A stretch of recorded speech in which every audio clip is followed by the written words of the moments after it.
Blockchain Podcast, Episode 1, Part 1. Welcome to Episode 1 of Basics of Blockchain Technology. I'm Rameez Ali, certified blockchain expert, senior executive at a leading crypto company, and author of the book Programmable Finance. I've spent years working on the front lines of digital innovation, helping bridge the gap between traditional finance and the future of money. And I created this podcast to help curious professionals, whether you're in finance, business, tech, or just blockchain curious, understand the fundamentals of this technology without the jargon.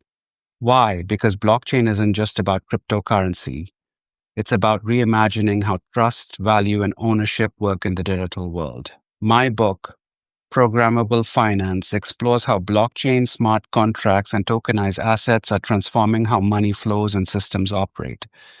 But I get it. Sometimes you want to listen, not read. So these episodes will break it down simply, clearly, and in a way that feels relevant to real life. Let's get started with today's big question. What exactly is blockchain? And why should anyone care? Let's start with an analogy. Imagine a notebook shared by 100 people. Every time someone writes something in it, everyone else gets an exact copy instantly. You can't erase anything. Everyone agrees on every entry. It's permanent and visible to all. That's a blockchain. It's a digital ledger, like a shared spreadsheet that records transactions.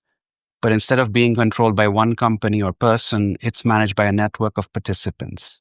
Everyone sees the same thing. No single person's in charge. And once something's written, it stays there permanently.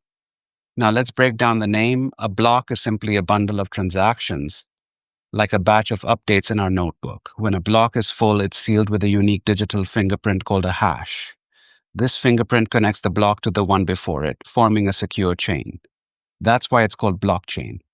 If someone tries to change the contents of a block, the fingerprint no longer matches. It breaks the chain, and since everyone in the network has a copy, the tampering is instantly detected. It's trust through transparency and math. Let's clear up a few common blockchain myths. First, is it anonymous? Not quite. It's pseudonymous. You have a digital address, but your real identity stays hidden unless you reveal it. Second, isn't it bad for the environment? Not all blockchains.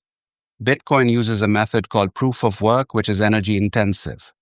But newer platforms use proof of stake, which is far more efficient. And finally, is it just for cryptocurrency? Definitely not.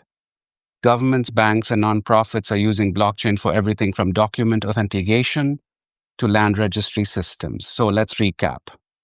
Blockchain is a digital ledger, decentralized, secure, and transparent. It records data in blocks, links them with cryptography, and distributes them across a network of computers. There's no central controller, and no one can go back and change the records without everyone noticing. Blockchain powers cryptocurrency, but it goes far beyond that. It's laying the foundation for a new type of financial infrastructure, one that's smarter, more secure, and more accessible. And that's just the beginning. Thanks for tuning in to Episode 1 of Basics of Blockchain Technology. In our next episode, we'll dive into smart contracts, the self-executing code behind programmable finance. You'll learn what they are, how they work, and why they're changing industries from insurance to real estate. If you enjoyed today's episode, please share it, subscribe, or check out my book, Programmable Finance, available now wherever books are sold.